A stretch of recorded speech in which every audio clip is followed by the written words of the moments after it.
Fala pessoal, aqui é o Bruno Garcia do canal Trumpetflix e hoje temos uma grande presença aqui de um grande trompetista aqui de São Paulo, Marcelo Rocha, mais conhecido como Gnomo. Ele que é doutorando ali na Unicamp e está fazendo uma grande pesquisa sobre trompetistas brasileiros aí do século XX, um apaixonado por esse tema. Então hoje a gente vai falar sobre os trompetistas desde o início do século XX até alguns anos depois. Legal, Brunão, obrigado pelo convite, fico lisonjeado em poder participar do canal. Sigo o canal desde o início, né? Sou admirador do trabalho de vocês e estou muito feliz em estar aqui, né? Bom, para quem não me conhece, eu sou Marcelo, né? Mais conhecido como Gnomo, como o Bruno mencionou. Sou doutorando em música pela Unicamp, fiz mestrado lá também e graduação em música popular lá também, há alguns anos. Legal, tem um livro também que eu acho que vale a pena mencionar, Bruno, que é um livro sobre big bands paulistas, né? Editado pelo selo Sesc, que tem uma contextualização aqui da década de 40, que acho que vale a pena mencionar, fala sobre essa questão do papel da rádio, né, do papel do Getúlio Vargas e tudo mais nesse processo todo, e fala de uma questão muito interessante, que é um processo de profissionalização dos músicos do interior do estado de São Paulo. Uhum. Porque essas grandes orquestras, tanto do Rio quanto daqui da cidade de São Paulo, elas tinham uma agenda extensa e elas eram caras para você levar para uma cidade de interior, de tantos habitantes ali, que a conta não ia fechar para trazer os caras para lá. Assim. De ingresso, não sei o que. E aí o que aconteceu? Esses caras começaram a se profissionalizar. Então aqui tem menção a alguns trompetistas. Eu ainda não tive fôlego, né? Eu digo fôlego no sentido que é um investimento de tempo muito grande. Ó. Sim. É o Topete, o Laércio Piovesan e Oscar Toffetti. Um trio de pistão aqui. E não tive fôlego mesmo para olhar para tudo isso daqui, né? Mas também fica a dica aí para quem quiser fazer um estudo sobre os trompetistas do interior do estado de São Paulo. É um bom começo esse material aqui. Para fechar essa geração da década de 60, Bruno, tem um trompetista bem legal que vale a pena mencionar aqui, outro craque, que faleceu recentemente, acho que nos idos aí de 2016 ou 17, é o Maurílio Santos, né? Maurílio, craque também do trompete. Ele compôs algumas músicas, gravou vários discos com diferentes pessoas, tocou em várias orquestras de rádio e de TV, inclusive eu acho que ele é fundador também tocou na orquestra da Rádio Tupi, se não me falha a memória, na orquestra da Globo, né? E ele gravou 3 discos, acho que no ano de 63, com pseudônimo, chamado Johnny Starr, o Johnny Starr. Quase um Johnny Lenhari, hein? Johnny Lenhari, quase. Johnny Lenhari, Stone. O Johnny Starr, quem contou isso para mim, a primeira vez que eu ouvi falar sobre isso, foi também nessa conversa com o Joatan. Ele me contou que ele usava esse pseudônimo, porque na época as pessoas às vezes não queriam rotular ali a determinados segmentos musicais, a figura dela. Ficar vinculado, né? Ficar vinculado e tal. Então o cara metia lá um pseudônimo ali. E o disco, cara, é o tal do shuffle, né? E aí eu fui procurar o que é tal desse shuffle. Não é aquele shuffle do blues, não é isso aí. É uma proposta assim, cara. Por favor, não me entendam mal, mas é assim, engraçadinho, entre aspas, assim, né? E era um disco para atender uma determinada fatia de mercado que era daquelas famílias de classe média que gostavam de dançar, música de baile, uma coisa assim e tal. Ela colocava o disco ali e atendia aquela fatia. Então ele gravou esses 3 discos, o Shuffle no cinema, eu não lembro de memória agora, mas vai estar isso aí também disponibilizado para vocês. Agora, a execução do trompete por esse cara é fantástica, assim, a classe que esse cara tinha para tocar, o som que esse cara tirava do Todos instrumento. esses caras mais antigos, eles eram muito classudos, né? Classudos. Os caras Tinha uma personalidade, primeira linha. Eu lembro de uma live do Altair, cara, que ele mencionou dos trompetistas que ele gostava e tal. Eu não lembro se foi com vocês aqui, ou se foi com o João, que ele falou do Maurílio. Ele falou, cara, o Maurílio, ele não era um primeiro trompete, mas o cara tinha uma atitude de primeiro trompete. Tinha uma atitude, som, sabe, presença, o cara tinha atitude de primeiro trompete. Aí você vê ele tocando esses shuffles aí, algumas músicas me remetem ao Hurt, né? Uhum. Pelo jeito, pela maneira de tocar, assim, é bem interessante, cara. São discos, do ponto de vista técnico do trompete, assim, muito riquíssimos, né? E aí, acho que a gente fecha a década de 60 com essas pessoas, com esse perfil de trompetista. É claro que a gente teve muitos outros craques aí, mas para o trabalho que eu venho desenvolvendo, que são músicos que gravaram seus discos enquanto artistas, eu consegui chegar aí. Mas aqui a gente tem que mencionar o Maguinho, que ele já tinha gravado coisas aqui de samba jazz nessa época, que acho que é o Samba Bossa 5. O pai do Daniel Alcântara, né, o Magno Alcântara, para quem não conhece, craque do pistão também, professor, fiz algumas aulas com ele, quando existiam dinossauros na Terra ainda, uns 20 anos atrás. Desculpa, professor, ainda não aprendi direito as coisas. Mas tem o Maguinho, tiveram outros caras que agora não eu me esqueci, mas primeiro trompete, né, o Buda, e mais? O Butino, o Capitão, Lelé. Era o cara da época. Tinha Felpudo, que também tocava. Só craque aqui em São Paulo, né? Esses caras. E tinha o Broegas, era irmão do Papudinho. Verdade. Screen Trumpet, né? Diz que ele era bico de ouro, né? Para a função de primeiro trompete. E que mais? Muitas vezes falaram que ele nem fazia o primeiro. Que era cara, tipo, talvez esteja falando bobagem, mas falaram que o Botina fazia o primeiro, mas ele tinha uma extensão até certa nota, e quando vinha alguma coisa mais screamer, o Broegas que fazia. O Broegas que fazia. E no Rio a gente tinha eu não sei se o Broa, né, o Hamilton, é exatamente dessa mesma época, assim, talvez ele tenha chegado um pouquinho depois. Um pouquinho depois, né? Mas eu acho que também conviveu ali. Conviveu. 60, acho que ele tava ali. Ele gravou um disco, cara, com os Cobras. Esse disco é legal, pessoal, o Broa, né? Tocando não é mais que nada. Eu não lembro agora qual. O Nanã. Um solo maravilhoso. Buda Bigo bom pra caramba, cara. Tudo no lugar, isolando bem, bonito, cara. Um disco dos Cobras. Pedro Paulo gravou vários discos também com esses caras, alguns discos com esses músicos, mas esse disco especial aí, eu acho que é o disco que chama, eu não lembro se chama Impacto. Agora eu não lembro, pessoal, eu tô confuso realmente.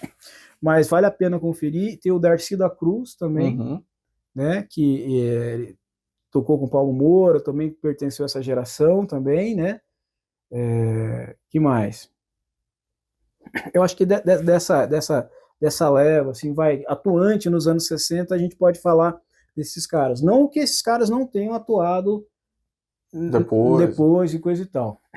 E aí, deixa eu abrir aqui a discografia, a gente vem para uma outra leva, pessoal, que é a leva do Márcio Montarroz, do Rodite, né? Desses trompetistas. Quer ver? Que aí já vira de 60 para 70. 60 para 70. Cadê? Napoleão, Julinho Barbosa, Formiga, Célia Santos, Júlio Barbosa, Geraldo Medeiros, Papudim, Márcio Montarroz. O primeiro disco do Márcio Montarroz gravado foi em 73. Ele chamava Sessão Nostalgia.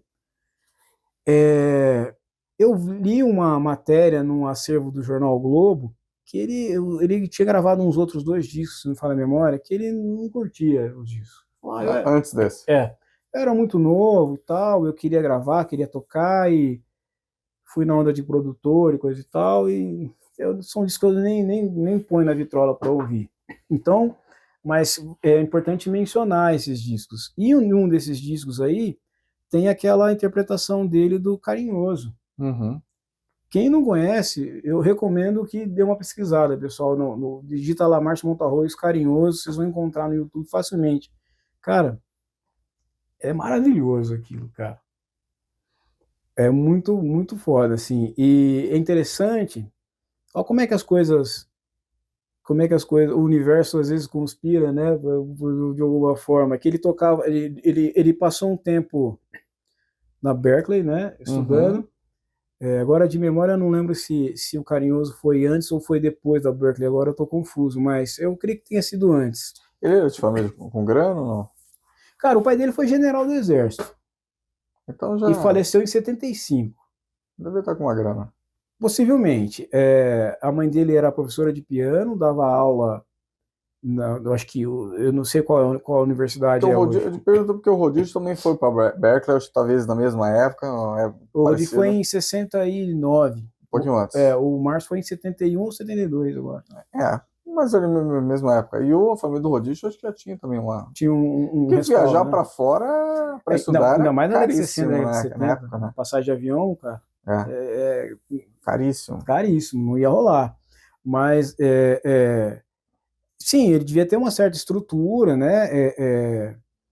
Ele é a quarta geração de músicos da família, né? Todo mundo, a mãe do cara era pianista, a avó dele e a bisavó dele eram pianistas, né? E aí ele começou estudando piano e tal, depois ele foi pro trompete aos 13 anos, tocando lá na banda do Colégio Militar do Rio de Janeiro, né? E que mais? E aí esse cara, ele tocava uma versão do Carinhoso, e os diretores da Globo ali, da novela e tal, não sei o quê, estavam lá no bar, né, fazendo um happy hour ali, sei lá, enfim. Chamava, acho que era o Number One, eu não lembro, não sei onde ficava no Rio de Janeiro isso aí, eu preciso pegar essa informação. E viram o Márcio tocando. Aí falaram, amanhã, tal horas no estúdio, vamos gravar essa música aí e tal, porque tem uma novela assim, vai sair logo. E ele foi lá e gravou, cara. Acho que era uma caneta do Chiquinho de Moraes, né? Chiquinho de Moraes, eu tenho uma entrevista com o Chiquinho de Moraes, eu gravei uma entrevista com ele, esse cara era bem legal, cara. Altas histórias, o Gil me contou todas as histórias. Mas enfim, antes que ele gravou, ficou magnífico. E aí, pessoal, ele disse, acho que o Gil me contou isso aí, que ele morava num prédio na época, não sei, perto da Lagoa Rodrigo de Freitas e tal, e todo mundo assistia televisão, né? Estava um puta de um eco assim, e aí na hora da novela ele escutava aquele som estereofônico, quadriofônico, Todo mundo ligado. ouvindo, e ele solando, ele falava, puta merda, é muito engraçado isso. Então, tipo, cara, o Brasil inteiro ouviu o solo do cara. O Gil disse que assistia o começo da novela para ouvir ele tocar, sacou? Então, tipo, esse cara também foi uma personalidade, eu acho que o Márcio Montarroz, assim, ele resgatou um pouco essa posição do trompete de volta, ele trouxe de volta. Tem até uma coisa que ele fala, uma matéria de jornal que ele fala, que eu acho que foi para Ana Maria Baiana, eu não me recordo agora. Ele fala, pessoal, o Brasil é o país da canção. O nosso instrumento não está equiparado, assim, as pessoas estão interessadas em outras coisas, né? Tudo bem, tá tudo certo. Só que eu tenho esse sentimento de que ele trouxe o trompete para uma ascensão, né, no mercado musical, né, no Rio de talvez Janeiro. já estivesse entrando numa decadência, né, já há um tempo, né, porque ele começou a ser chamado para fazer várias participações em discos, né, e galera, a gente está falando aqui, ó, de Jobim, de Ivan Lins, de João Bosco, que mais? Maria Bethânia, Edu Lobo, contei só 5, Djavan, tem muito mais, tem muito mais. Tem um solo dele que eu recomendo vocês ouvirem também, que é um icônico, assim, clássico. É um solo numa música do Ivan Lins chamada Depois dos Temporais.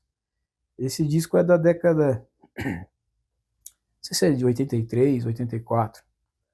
É maravilhoso, cara. Eu sou suspeito, assim, mas é maravilhoso. Um puta de um solo bem construído pra caramba, usando aqueles pedais, harmonizer, né? Usando vários recursos, explorando o trompete. na questão de timbre, na questão de articulação, né, de como usar a articulação para não ficar aquela coisa pesada, quadrada, dura, né? É uma outra maneira, um outro tipo de trompete, né? Foi um outro tipo de trompete. E aí, pessoal, a gente entra também fazendo um gancho que ele pertenceu a uma geração de músicos que foram um grupo de músicos extremamente ativos no mercado da música que se chama de música comercial. Eu acho meio perigoso usar esse rótulo por conta de as pessoas entenderem isso de forma pejorativa, mas não é esse sentido, tá? Mas de demandas de música, de determinadas demandas de música, né? Eu prefiro falar de produções dos mais variados artistas, tá? Porque eu não quero aqui desmerecer o trabalho de ninguém. E ele fez inúmeras participações e também como músico de naipe. E aí a gente abre um gancho para um outro craque, que é o Bidinho, o Alcebiades Spínola, né? O Bidinho, que hoje mora em uma cidadezinha, uma cidade do interior do lado de Ribeirão Preto ali, né? Onde ele tá? Sertãozinho? Não é Sertãozinho, Ai, esqueci o nome, eu tô esquecido aí. O Bidinho é o Jerry Hay brasileiro. É o Jerry Hay brasileiro. Eu morei um tempo em Ribeirão, morei um ano lá, em 2018, então sempre que ele tava com tempo, eu também podia, eu ia lá tomar um café com ele e passava a tarde, cara, falando de trompete, de música, de histórias e tal. Ele não toca mais? Não toca mais. Não toca mais faz alguns anos já. Já tem bastante tempo. E ele me fala, né, que quando ele saiu do Rio de Janeiro, quem o substituiu lá foi o Altair, né? O Altair que falou, cara, o único cara que tinha lá, ele fala num tom de brincadeira, né, mas o único cara que podia me substituir lá era o Altair. Para tocar aqueles arranjos do Lingo Olivetti, Altair, né? E ele conta uma história muito legal, que é o seguinte, ele foi para o Rio em 74. Márcio Montarroz já tinha voltado da Berkeley, já era o Márcio Montarroz. Já tinha escrito coisa para novela, não sei o quê. Ele teve composições dele na novela Pai Herói, e tem uma outra lá, acho que Pecado Capital, tem várias coisas ali. Já estava usando aqueles pedais, tudo aquele sistema de captação do Barcus Berry, né, no bocal, estava já o craque do trompete. E o Bidinho foi para lá saxofonista. Ele tocava saxofone. E ele tinha 34 anos. Aí ele chegou lá e tal, falou, não vai dar pé isso aqui, cara. Pô, Cipó, não sei quem, mas não sei quem. Os caras tocando desse jeito. Aí ele conheceu o Barrozinho, outro trompetista também muito legal, fundador da banda Black Hill, emprestou um trompete para ele e ele estudou uns 3 ou 4 meses o trompete. Ele já tinha estudado trompete quando criança, não era uma novidade para ele. Aí ele disse que ele vendeu 2 saxofones lá para sustentar a família e ficou tocando trompete, cara, 10, 12 horas por dia. Depois desse período, ele foi chamado para uma gravação que ele não soube me dizer o nome. E ele chegou mais cedo para aquecer e tal. Diz que o Márcio Montarroz chegou um pouquinho depois, abriu a porta assim, chega, Bidinho! Ele falava grosso, alto, né? Pô, sou eu. Pô, com esse som aí, você vai tocar, primeiro trompete. Ele disse que ele já deu aquela tremida ali na hora, falou, puta merda, e agora? Meu Deus, tô lascado. Aí disse que ele foi, a primeira música ficou meio nervoso, mas depois ele levou de letra. Aí disse que o Márcio falou assim, tem mais, hein, cara? Você vai tocar o resto da sua vida comigo. Aí ele falou, puta, o Márcio foi um cara maravilhoso na minha vida, assim, me ajudou muito e tal. E o Bidinho é essa característica que o Bruno mencionou. Ele foi o Jerry Hay brasileiro, o cara que gravou coisas assim. Mas é engraçado essa história porque isso hoje é impensável, né? Um cara mudar de instrumento quase com 35 anos e... Pois é. Só que nisso a gente tem que levar em consideração, Bruno, as habilidades musicais que esse cara tem, intelectuais que esse cara tem, né?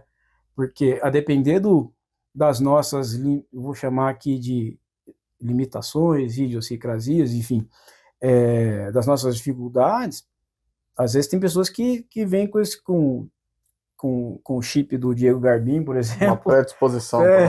Não sei se seria uma predisposição, mas não sei o que explica esses caras aí, bicho. E para ele foi mais fácil. O cara tocava, eu fiquei sabendo uma história que ele tocava violão numa praça lá em Ribeirão Preto, perto da rodoviária, cantava umas coisas, ele tocava uns negócios. Então, tipo, o cara tocava violão, o cara transcreve coisas de ouvido, assim. Diz que ele transcreveu um arranjo, cara, de música orquestral que o Jobim gravou, não sei se foi do Urubu, o álbum, que foi a primeira vez que ele foi gravar com o Jobim. Aí disse que ele falou pro Monta-Arroz, ô, será que se eu tô com um negócio que eu transcrevi aqui, será que se eu mostrar pro homem aí, ele vai brigar comigo aí, não sei o que e tal? Não, leva lá, bicho. Aí disse que foi lá, porra, você transcreveu tudo, pô, até flauta em sol. Ele falou, tá certo? Eu falei, porra, tá tudo certo.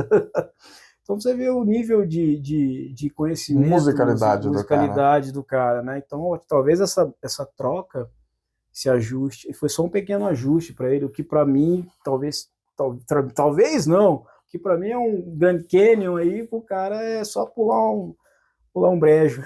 Tem uma frase lá do Jens Lindemann, que eu vi no Jazz Trumpet Festival, e ele falou assim no Masterclass, numa universidade americana uma vez, falou, se vocês acham que os melhores músicos são naturais, é porque realmente eles são.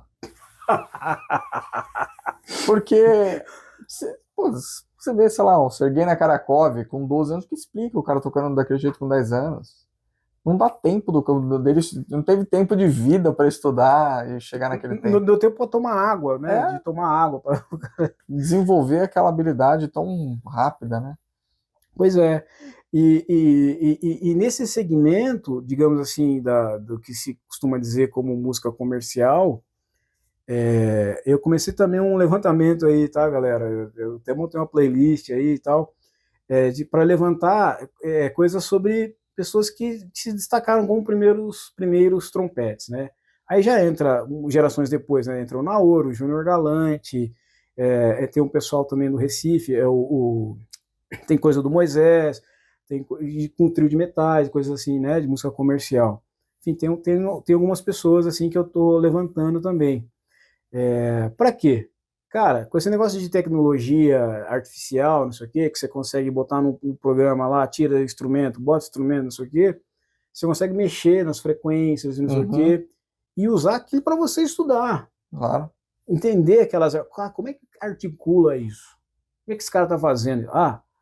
Fica tudo muito mais fácil. Então a ideia é essa, é transcrever e praticar junto com a gravação. Porque o Bidi me falou isso aí, ele falou, chegou uma hora que eu não estudava mais trompete. A gente gravava todo dia, toda hora. Gravava o dia inteiro, a madrugada inteira, toda. Então, aquelas coisas do Lincoln era um desafio técnico, assim, absurdo, assim, né?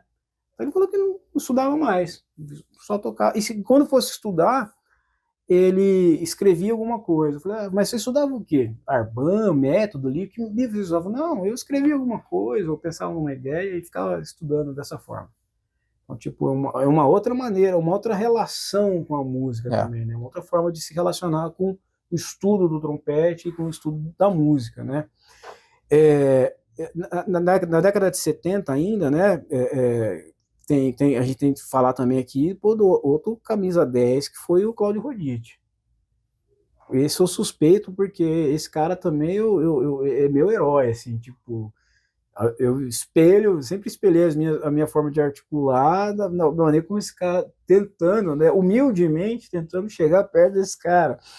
E aqui, eu não lembro exatamente a trajetória dele, né?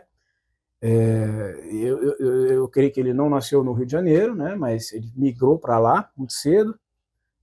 E ele foi estudar, fez alguns trabalhos aqui no Brasil, né? Começou a estudar trompete e tudo mais e tal. Ele chegou a gravar com um grupo que estava envolvido com uma proposta chamada Sambalanço, que é mais um berço aí também desse samba moderno, que eu esqueci o nome dos músicos agora, mas ele chegou a gravar um disco com esses caras, né, no final meados da década de 60. E ele gravou um disco também com um batera que se chama Dom Romão, baterista. Foi casado com a Flora Purim também e tal. Tem uma composição dele chamada Piparapará. Piparapará, exatamente essa rítmica aí. Puta, um som legal pra caramba. Eu sei que no final da década de 60 ele ganhou um concurso, ele participou, foi finalista de um concurso de solista, ele e o Vitor Assis do Brasil. Cara, eu cheguei a achar o, como é que fala? O programa desse concurso na rede. Uhum. Só que eu não sei por que cargas d'água eu não encontro mais isso. Por que eu não fiz o download disso na hora? Eu me arrependo, assim. Eu sei que ele conviveu ali naquele período com o Art Farmer, conheceu essas pessoas e teve uma relação com o Art Farmer ali nesse período. E os caras ganharam uma bolsa também, lembro se foi o Vitor, acho que ganhou uma bolsa para estudar fora, talvez antes de ir para Berkeley, alguma coisa. Ou acho que o concurso foi em Viena. E aí os caras ganharam essa ajuda aí. Enfim, o Rodite foi para lá, foi para Berkeley. E um cara que ele conviveu, que eu vi há pouco tempo atrás no canal do Paul Barron e do Bob Medina, é aquele camarada que hoje mora em Vancouver, no Canadá, o Glenn Liebman, que foi um aluno do Reinhard, né, do nome Reinhard. Esse cara fala já no início da entrevista, assim, pô, então, a atmosfera da Berkeley, naquele período, cara, pô, todo mundo tocando do sol agudo para cima, né? Trabalhar minimamente nessa extensão e tal. E eu convivi, morei com um trompetista brasileiro, cara, que vocês devem conhecer, que é o Claudio Roditi. Aí ele fala uma história do Roditi lá, que bicho, você pedia para ele, toca tal coisa, ele, do this, do that, sabe? O cara só ia fazendo tudo. Ele perguntou, cara, como é que você faz isso? Né? Ele diz, você tem que emular, né? Você ouve e tal, né? Entende, tenta absorver essas informações e criar a sua forma. Então o Rodite também teve essa participação. Trabalhou com o Dizzy Gillespie, trabalhou com o Sandoval naquela Big Band, como chama? Orquestra das Nações Unidas. Orquestra das Nações Unidas. Excursionou o mundo afora. Tem um solo maravilhoso dele num corte daquele Trumpet Lovers, né? Que é um samba, cara. Ele faz um solo animal. Acho que ele tá com um trompete Monetti ali, Monetti Chicago. E animal. Tem uma outra gravação.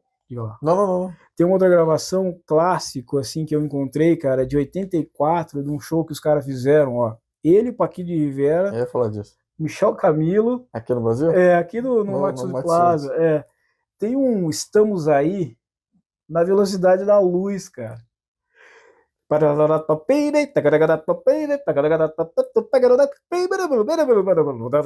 Pô, bicho. E o cara entra no break solo ali, pra valer, moendo, assim, não é de mentira, cara, era de verdade. Sangue mesmo, sabe? O cara. não, eu acho assim que o Roditi já não é nem mais brasileiro. Esse ganhou o mundo, né? Ganhou o mundo, exatamente. Esse cara ganhou transcendeu, o mundo, né? Transcendeu. Voltando a essa questão do Márcio Montarroz e do Roditi, né, esse paralelo, eles trabalharam juntos lá no tempo da Berkeley, em Boston, né?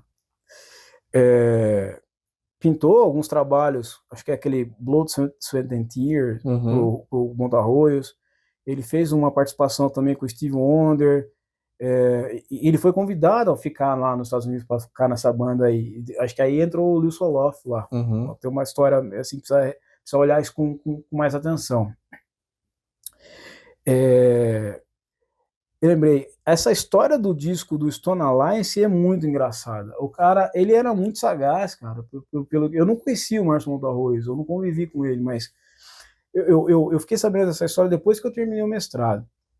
Que ele conta numa entrevista para os Zuzou de Mello que ele ficou sabendo que desses caras que um dia ele estava lá na casa dele, lá e tal, ligaram para ele, pô, bicho, sou americano aí, não sei o quê, e vai rolar umas jam session aí e tal, vem aí, cara, você tem que vir aí, você tem que tocar com os caras, vem aí. Aí disse que ele ficou meio com a pulga atrás do orelha, assim, deixa eu lá ver, né, qual é que é dos caras. Só que ele foi à tarde lá. Quem que é? Tem uns americanos aí e tal, trio Stone Alliance. Uma produtora falou com ele, eu tenho uma fita dos caras aqui, você quer ouvir? Eu quero. Aí pegou a fita emprestada, foi pra casa dele, decorou 3 músicas, tirou 3 músicas no trompete, decorou as 3 músicas, harmônicos aqui e tal, foi dar a canja. Aí os caras, e aí, você quer tocar o quê? Vamos tocar tal música, On the Foot Peg. Os caras, o quê? Como assim, velho? Vamos lá, bicho, acredita, toca aí, bicho, toca aí, vamos tocar. Aí diz que ele saiu tocando tudo, os caras não entenderam nada, assim, tipo, como é que é isso, né? Ah, vamos tocar, o que você quer tocar mais hoje? Vamos tocar outra, tal música lá. Os caras loucos mesmo, o cara Vai sabe ser a tudo. coisa deles. Só coisa autoral. Aí eu fico pensando, Bruno, essa questão das oportunidades, né, e da relação que a gente, enquanto músico, né, e a gente precisa ter, qual a postura que a gente precisa ter sobre essas questões, né? Uma postura ativa ou passiva, deixar a onda passar. Né? Como é que a gente vai lidar com isso? É um bom exemplo, cara. A gente está falando isso de 1977, cara. Começo de 1977, sacou? Aí os caras, bicho, vamos gravar. Você tem gravadora? Não, aqui no Brasil eu tenho gravadora. Inclusive, ele era contratado da Som Livre. Uhum. Poucos caras tinham um contrato com gravadora aqui no Brasil. E trompetista, naquele período, foi o Márcio Montarroz. Da mesma forma que o Pedroca foi lá da Sinter, da Toda América e tal, Uhum. o Márcio Montarroz foi do casting da Som Livre, do segmento de música instrumental. E aí eles fizeram um acordo lá, gravaram esse disco, e esse disco, ele inaugura uma questão muito interessante do trompete no Brasil, que eu chamo de eletrificação do trompete, tá? Que é você captar o som do trompete diferente do que hoje se faz com o microfone. Posso pegar um bocal aqui? Pega, Dá licença. A pessoa capta o som, ela faz uma adaptação aqui, um pouco abaixo aqui da garganta, aqui, talvez aqui, eu não lembro agora, aqui no backboard aqui, e adapta um esqueminha para você rosquear um captador de contato, que na época o fabricante era o Barcus-Berry. E esse captador é ligado num outro sistema de som, então o som sai esse som daqui. Sai um som mais anasalado. Porque aqui é o som bruto, né? O som da vibração. O som da vibração, e não o som da campana. Só que aí que tá. Galera, ele estava praticamente alinhado com o Don Ellis, o Miles e o Handbreaker. Uhum. Porque esses caras começaram a lidar com isso no final da década de 60. 68, acho que no In a Silent Way, se não me falha a memória, do Miles. Don Ellis também, em 68 tem coisa que ele está experimentando isso daí, e o Handbreaker depois, talvez em 70, com o Brecker Brothers, né? E os caras eram truta, viu? O Handbreaker e o Márcio Montarroz, eram amigos. Então, assim, o cara captava isso daí e usava uma máquina que se chama Echoplex, que é trabalhava com um efeito de delay. Só que era uma maquinona grande, parecia um bag de cornet, assim, você regulava lá e tal. Tem um show que está disponível no YouTube, que é o Festival Internacional de Jazz, não sei o que, aqui, que aconteceu em São Paulo, em 1978. Ele está tocando com esse equipamento, né? Ele tá ali dá para ver como é que ele mexe ali e tal, como é que ele usa. E usava também um pedal de wah-wah, Cry Baby, né? Usou alguns efeitos assim de wah-wah. Então esse disco ele inaugura esse tipo de proposta musical aqui no Brasil, digamos assim, né? Ah, mas teve coisa antes? Falei, olha, não sei, talvez. Não lembro se foi o Gil que me contou. Um dia o Capitão apareceu com um bocal desse aí, furado aqui. O que é isso aí, professor? Tá com esse bocal furado? Tem um bocal aí e tal, mas uns paradrapos assim, para não vazar. Então, assim, de alguma maneira, o Márcio Montarroz foi um pioneiro nesse aspecto aí, né? Em usar esses equipamentos. Alguém pode falar, mas fulano também usou. Tá, mas o Márcio gravou isso em disco. Então, se a gente for usar como parâmetro a gravação, como marco temporal a gravação do disco, ele inaugura isso daí, né? Então tem esse lance das tecnologias que ele usa, né? Usava, né? Aí, pessoal, então Márcio e Rodite, tem alguns outros camaradas, o Barrozinho, legal. O Barrozinho, ele foi de Campo dos Goitacazes, é assim que pronuncia? Goitacazes? Eu não lembro a data em que ele nasceu, mas ele foi membro fundador de uma banda icônica chamada Black Hill, né? No início da década de 70.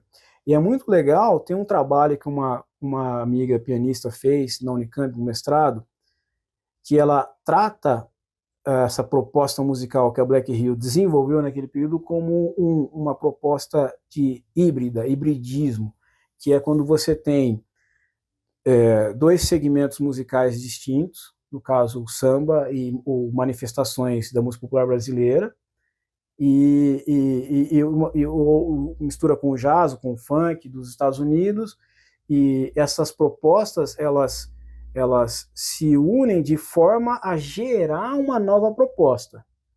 Tem uma discussão de que no caso do samba jazz não é um hibridismo, é uma relação de fricção, de conflito, né? Que ora os caras tocam samba, mas tem a influência do jazz e tem, sabe, do ponto de vista analítico, de cunho acadêmico, digamos assim, existem essas discussões.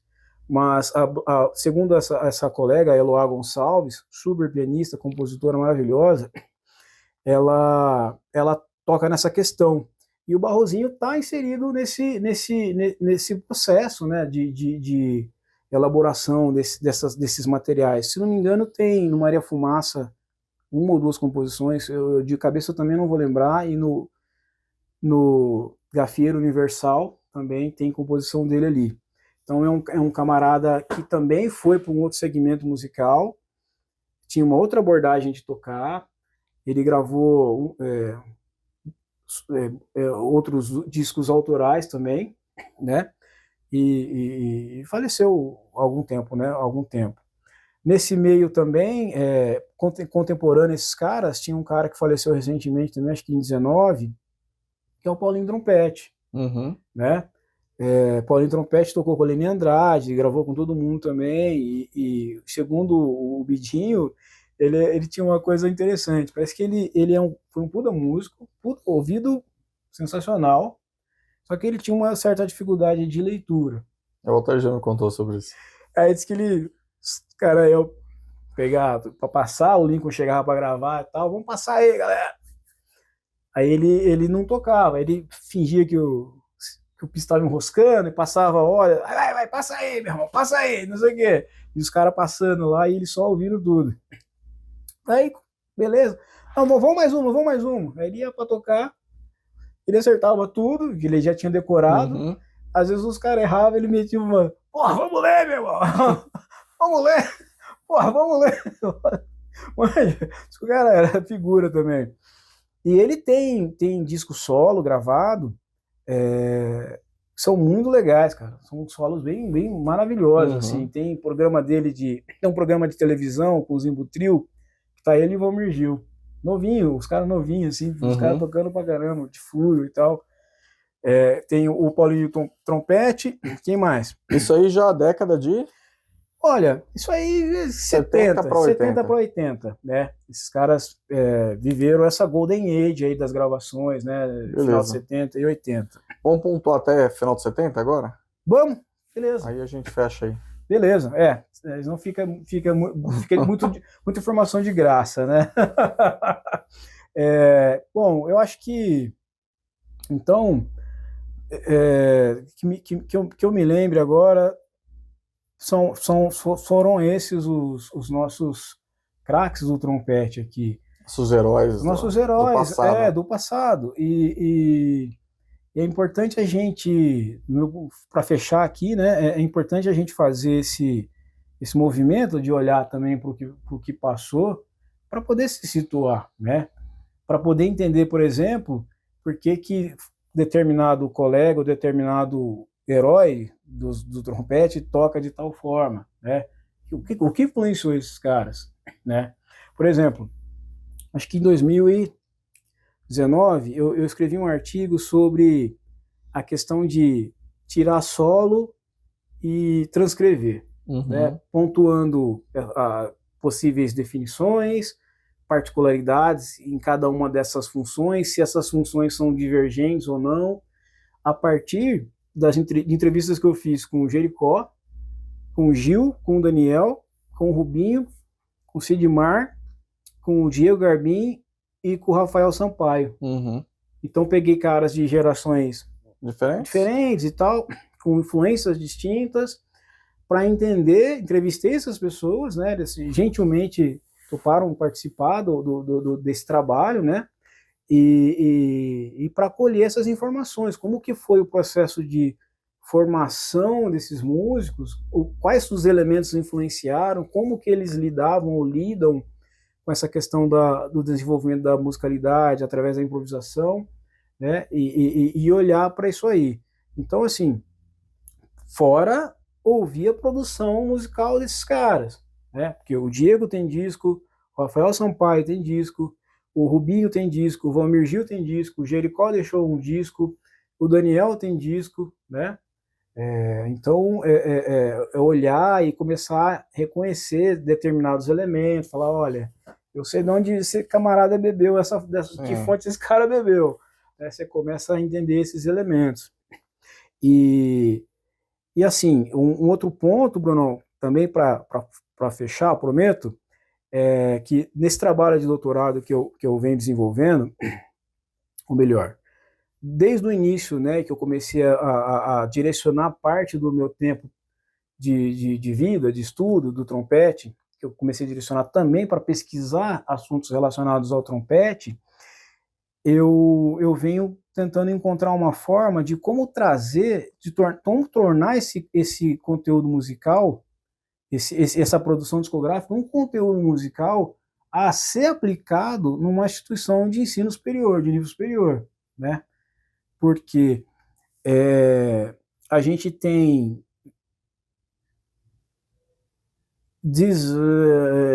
21 professores de trompete atuando em universidades públicas brasileiras, né? Desses 21 professores, eu consegui entrevistar 17. Desses 17, uma porcentagem maior desses professores, mais de 50%, eles não trabalham nenhum aspecto pertinente à música popular. Né? Seguem um regimento. É claro que existem várias questões aqui, tá, pessoal? Que é a proposta em que a disciplina está inserida, a proposta do curso, a área de atuação e formação desses professores. Então, aqui, a conversa não é julgar o trabalho desses professores por essa perspectiva. É entender o cenário, entender a leitura, para ver como que a gente pode ampliar o escopo de ensino do trompete no Brasil pela perspectiva de uma música popular realizada aqui, seja ela nacional aqui, seja ela de orientação jazzística, sabe, não importa. Então, eu fiz a leitura desse trabalho, entrevistei também 30 estudantes de trompete, né, de diferentes regiões do país, para entender, para coletar informações de como eles enxergam o campo de atuação do trompetista na atualidade, né, no Brasil, se eles se sentem versáteis, preparados ou não, o que seria para eles um curso de música popular, né, ou um curso que oferecesse essa dualidade de atuação, né, tanto música de erudito, música popular. Entrevistei também professores de outros instrumentos que têm formação em música popular, que trabalham com música popular nas suas disciplinas de instrumento, e que também tem um trabalho paralelo à universidade. O cara grava disco, o cara organiza shows, ok? E o cara também tem essa atuação para além da universidade. Para entender como que esses caras veem essa ideia, o que é música popular para esses caras, para essas pessoas, como eles trabalham e o que eles trabalham com os alunos, né? Para que eu também pudesse direcionar o meu objeto de trabalho. Depois eu entrevistei 2 trompetistas de diferentes regiões do país. Só que, assim, naturalmente eu conheço mais gente daqui de São Paulo do que de outras regiões. Então eu não consegui um contingente de representação das demais regiões, além da cidade além do estado de São Paulo. Para entender também formação, os principais trabalhos mais representativos, se trabalham como professor, se sim, o que trabalham, se já trabalharam, para entender equipamento, por que usa tal equipamento, tal bocal, tal trompete, como se prepara para determinado trabalho. Se está em turnê, se não está em turnê, o que faz, o que deixa de fazer, né? Então, também para fechar essa tampa de entender como que o trompete se insere no universo da música popular hoje, né? E aí eu fui para a revisão de literatura. Eu primeiro levantar o que tem na praça. O que tem na praça no mundo acadêmico. Então, relacionado ao trompete, ensino de trompete e música popular. Então, temos duas teses de 2008, do Joatan, uma de choro e um trabalho sobre o frevo, né? Depois a gente teve o trabalho do Pedro Mota, que inaugura em 2011 esse olhar também mais específico mesmo para o trompete, né, e aspectos interpretativos do trompete, porque essas duas teses elas têm um outro campo de atuação, digamos assim.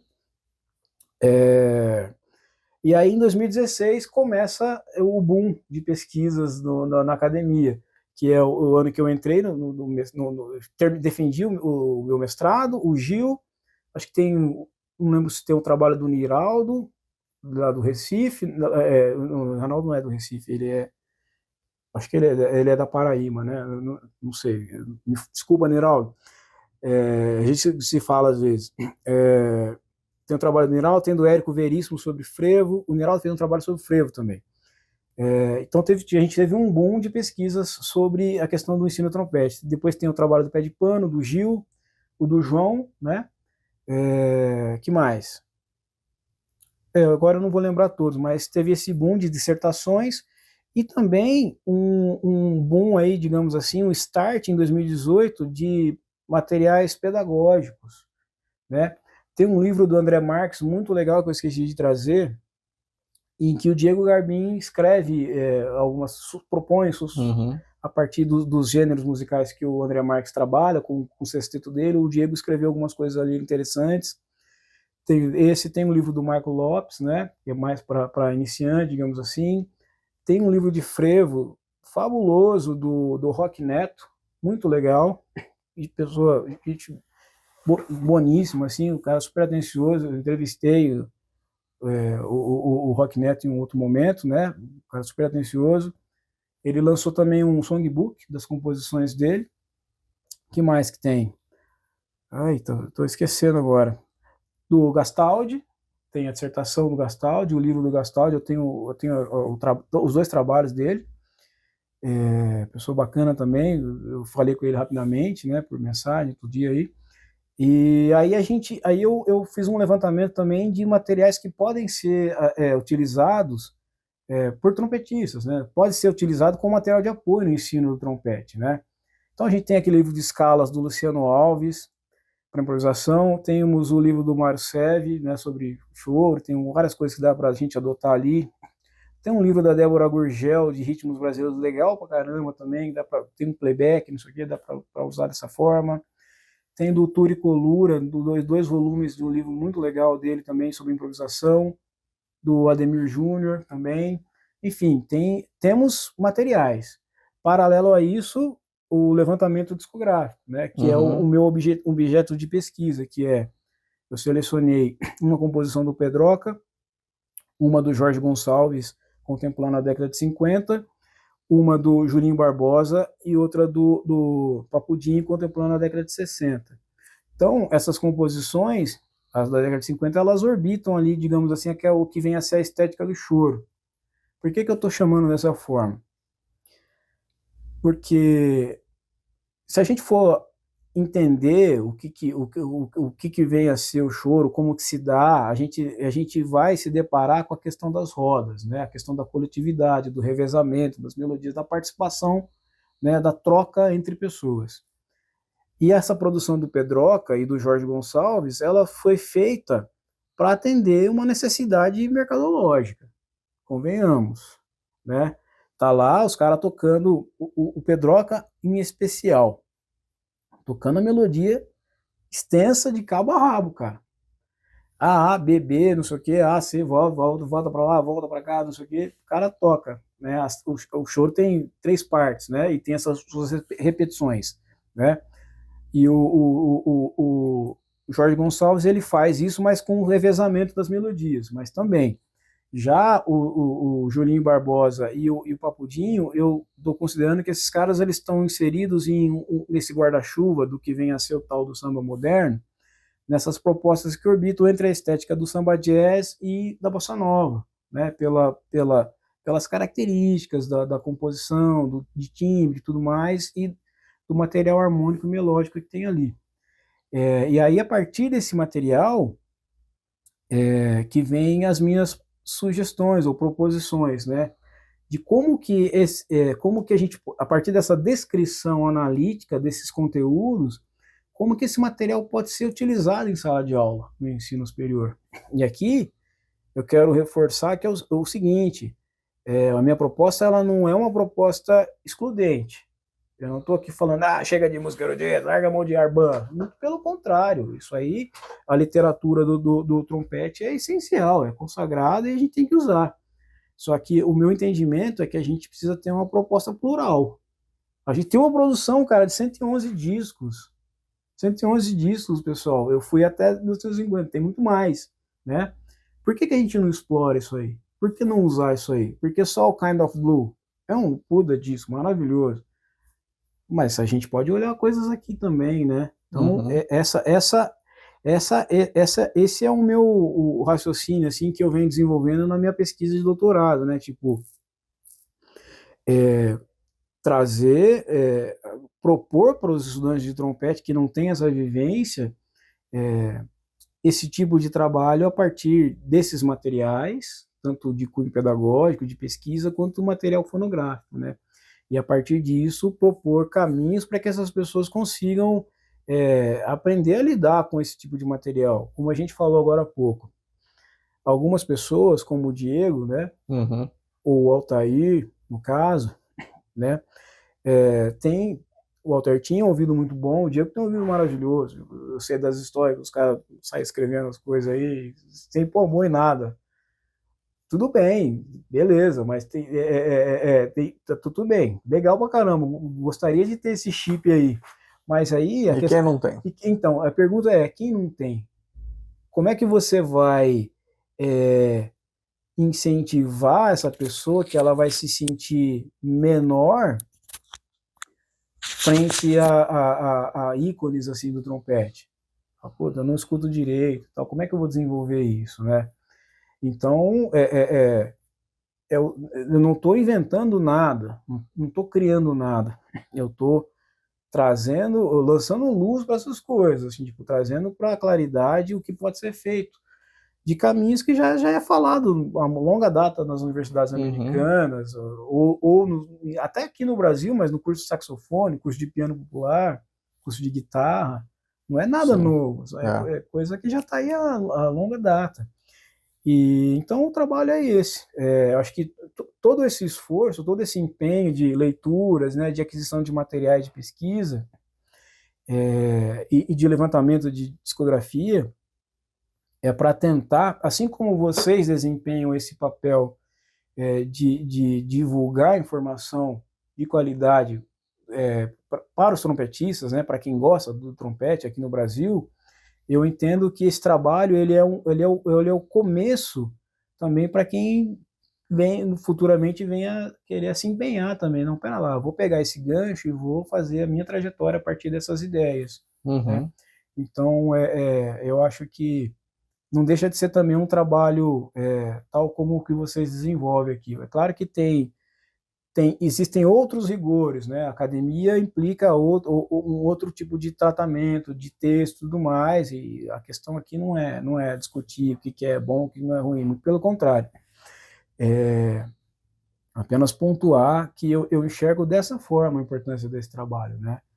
Porque uma coisa é a gente que está aqui em São Paulo, que consegue ir lá no Jazz Bay, consegue ver as Big Bands, ou tá aqui, vocês que as pessoas que têm um domínio intermediário da língua inglesa, ou que falam fluentemente, que podem acessar, que podem viajar, fazer aula com alguém de fora do país, é uma coisa. Né? Eu, particularmente, me empenho a aprender esse abençoado idioma já faz alguns anos, e mesmo capotando, eu fui tentando dar os meus pulos para conseguir também agregar conhecimento ao que eu me proponho a fazer. Uhum. Então eu vejo o trabalho dessa forma. E é isso aí, Brunão. Maravilha. É isso aí, Gnomo. Boa, obrigado. Boa. Obrigado pela oportunidade, cara. Fico feliz em Puta trabalho. poder dividir isso com vocês. Puta trabalho. E tem muito mais, né? Mas, tem muito mais coisa. mas o link de todo esse material vai ficar aqui na descrição do vídeo. Até chegar em 2019 vai... Tem algumas coisas aí. Dá para fazer uma... Como é que fala? Uma minissérie, né? Dá pra uma fazer. série do Trumpet Flex. Mas é isso aí. Valeu, gente. Valeu. Um abraço.